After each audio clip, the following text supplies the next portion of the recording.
India एक बार फिर पाकिस्तान के हाथों बुरी तरह फंस चुका है। अब की बार इंटरनेशनल क्रिकेट काउंसिल की T20 वर्ल्ड कप 15 फरवरी को पाकिस्तान और भारत का जो टकराव होना था अब वो नहीं होगा।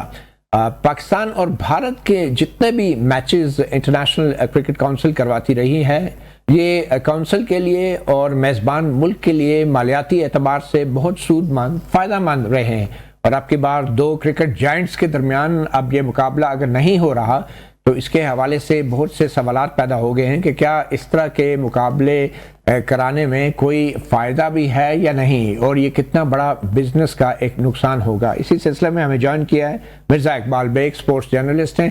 मिर्ज़ा इकबाल साहब, ये तो तय है कि पाकिस्तान भारत के साथ 15 फरवरी का क्रिकेट काउंसिल का जो T20 वर्ल्ड कप मैच है नहीं खेलेगा।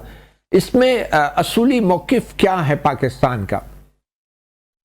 बहुत बहुत शुक्रिया मतीउल्लाह जान साहब। दरअसल पाकिस्तान जो है वो बांग्लादेश की वजह से, कि बांग्लादेश के साथ जो नारवा सलूक रखा इंटरनेशनल क्रिकेट काउंसिल ने, उसकी वजह से पाकिस्तान ने अपने तहफ़्फ़ुज़ात का इजहार किया और ये मैच न खेलने का फैसला किया।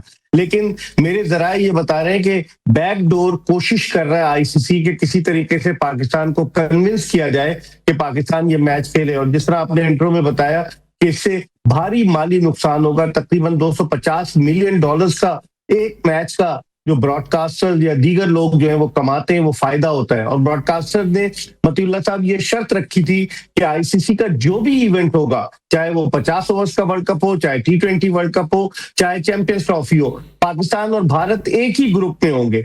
और इस मरतबा भी एक ही ग्रुप में थे। अगर पाकिस्तान नहीं खेलता भारी माली नुकसान होगा। और पाकिस्तान ने जो मौक़िफ़ अपनाया है वो ये कि बांग्लादेश के साथ ज्यादती हुई है। दोहरा मयार आईसीसी ने इख्तियार किया। जब पाकिस्तान में भारत ने खेलने से मना किया तो आईसीसी ने उसके मैचेस दुबई करा दिए।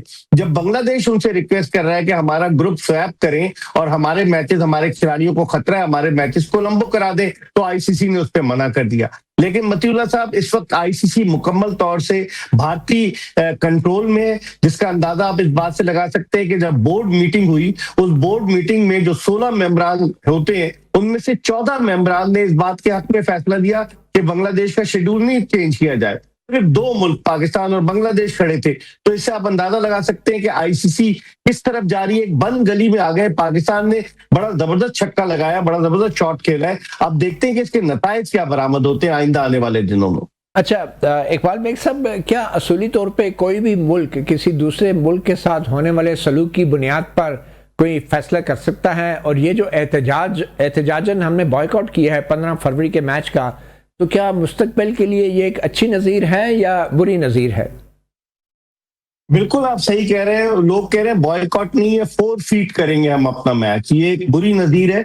और यहाँ पर पाकिस्तान क्रिकेट बोर्ड ने लगता है कि वो तमाम अगले पिछले बदले चुका दिए हैं। आपको याद होगा कि भारतीय खिलाड़ियों ने एशिया कप में हाथ मिलाने से इनकार कर दिया था। टॉस के वक्त अलग अलग माइक लेके खड़े थे।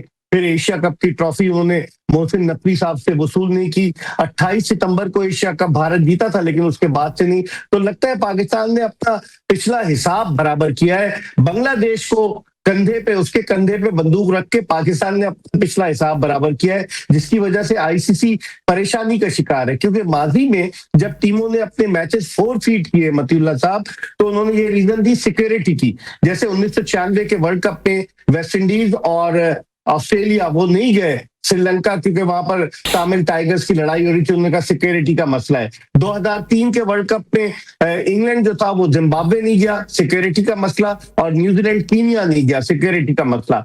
2009 के T20 वर्ल्ड कप में जिम्बाब्वे की टीम को इंग्लैंड ने वीजे नहीं दिए, वो नहीं आ सकी कि जी हमारे लिए ये खतरा है। रॉबर्ट मुगाबे जिस तरीके से हुकूमत कर रहे थे उस पर उन्होंने तनकीद की। तो माजी में ये रहा है सिक्योरिटी का प्रॉब्लम। अब नया मामला आया है कि एक नारवा सलूक एक बोर्ड मेंबर के साथ, उस पर पाकिस्तान एहतजाज कर रहा है। तो मुस्तकबिल में जो मैचेस होंगे, बल्कि इसी आईसीसी T20 वर्ल्ड कप में अगर पाकिस्तान और भारत का मुकाबला एक बार फिर ठहरता है तो उस पर क्या होगा फिर? देखिए, ये बड़ा ट्रिकी क्वेश्चन है। पाकिस्तान क्रिकेट बोर्ड ने तमाम चीजों पर गौर करने के बाद ही ये फैसला किया है। अगर पाकिस्तान और भारत टकराते हैं तो क्या हम बॉयकॉट करेंगे, क्या हम फोरफीट करेंगे? अगर सपोज सेमीफाइनल में टकराते हैं तो क्या आप सेमीफाइनल को फोरफीट करेंगे? पाकिस्तान की ख्वाहिश के मुताबिक, जिस तरह भारत की ख्वाहिश थी कि पाकिस्तान में मैचेस नहीं होने चाहिए, तो पाकिस्तान की ख्वाहिश के मुताबिक उन्होंने पाकिस्तान के तमाम मैचेस कोलंबो में रखे।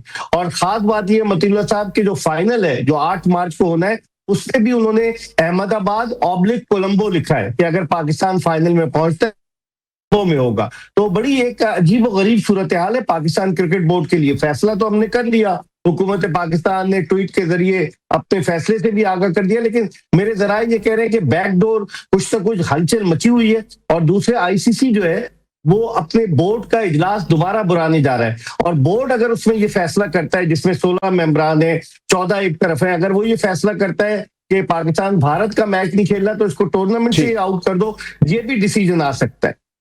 वैसे इकबाल बेग साहब, आपके जहन में कोई ऐसी तजवीज़ है कि पाकिस्तान और भारत की कशीदगी तो एक तारीख का हिस्सा है, तो क्या ऐसा मुमकिन है पाकिस्तान और भारत के दरमियान कोई ऐसा न्यूट्रल इलाका जहां पे क्रिकेट स्टेडियम बना दिया जाए और आधी साइड पे पाकिस्तानी तमाशबीन हो, आधी साइड पे भारतीय? ये तजवीज़ मतीउल्लाह साहब नाकाबिले अमल है, और यही हो सकता है कि जब से 2014 से नरेंद्र मोदी की इंतहा पसंद हुकूमत आई है भारत में, उसके बाद से उन्होंने क्रिकेट को एज अ टूल इस्तेमाल किया है, और पाकिस्तान के साथ खास तौर पर क्योंकि अपने अवाम को ये बताने के लिए कि देखें हम पाकिस्तान दुश्मनी में कितने आगे निकल गए हैं। तो मेरे ख्याल में वो एक रीजन ये भी हो सकती है कि जिसकी वजह से वो ये कहें भारत वाले कि नहीं जी नहीं जी। हमने क्रिकेट डिप्लोमेसी का नाम तो सुना था, मगर क्रिकेट को अब पॉलिटिकल टेंशन का हिस्सा बनते पहली बार देख रहे हैं। आपको याद होगा 87-88 में जब पाकिस्तान और भारत के दरमियान सरहदों पर शदीद कशीदगी थी, तो उस वक्त जनरल ज़िया-उल हक, प्रेसिडेंट ज़िया-उल हक जो है इंडिया में क्रिकेट मैच देखने पहुंच गए थे। मगर इस वक्त तो सूरत-ए-हाल टोटली डिफरेंट है, और खेल और सियासत आपस में बिल्कुल गड़बड़ हो गए हैं, और आपको ये मानना पड़ेगा कि खेल और सियासत को अल्टीमेटली हमें अलग करना पड़ेगा, मगर इसकी जिम्मेदारी दोनों मुल्कों पर बराबर की आती है। बहुत शुक्रिया मिर्ज़ा इकबाल बेग साहब, आपने सहाफ़ी प्रोग्राम को वक्त दिया।